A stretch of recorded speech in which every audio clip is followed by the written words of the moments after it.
सर्वसामान्यांच्या हक्काचा आवाज जागर जनस्थान।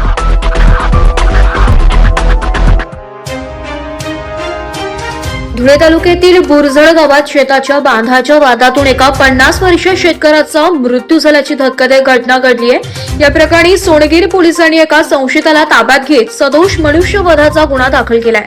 धुळे तालुक्यातील बुरझळ गावातील नानासदा ठेलारी यांच्या शेताच्या बांधाच्या किरकोळ कारणावरून झालेल्या वादात त्यांचा मृत्यू झालाय।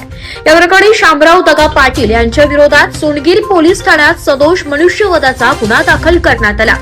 मिळालेल्या माहितीनुसार शेताच्या बांधावरून दोघांमध्ये जोरदार वाद झाला। वाद सुरू असताना शामराव पाटील यांनी नाना ठेलारी यांना जीवे मारण्याची धमकी दिल्याचा आरोप आहे। याच दरम्यान शेताच्या बांधावरच नाना ठेलारी यांचा मृत्यू झालाय। घटनेनंतर संतप्त नातेवाईकांनी नाना ठेलारी यांचा मृतदेह थेट सोनगीर पोलीस ठाण्यात आणत ठिय्या आंदोलन सुरू केलंय।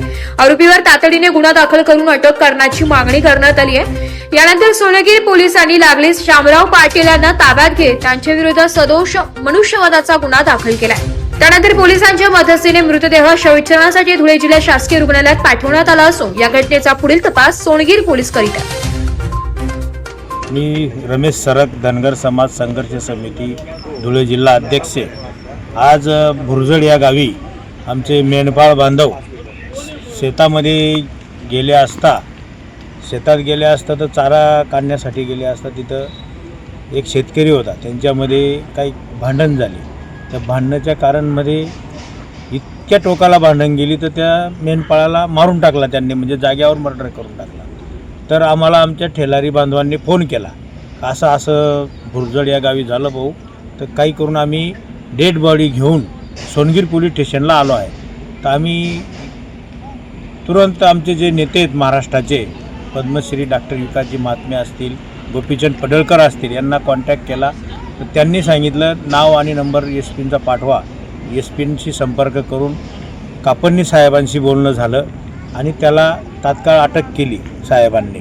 आरोपीला अटक केली आणि त्यांच्यावर 105 अंतर्गत जे आपण 302चा गुन्हा म्हणतो त्याला 105 अंतर्गत कारवाई करून आरोपीवर कारवाई झालेली आहे। आता आम्ही इथं PM साठी आलेलो आहे। इथून पुढं जो नाना सदा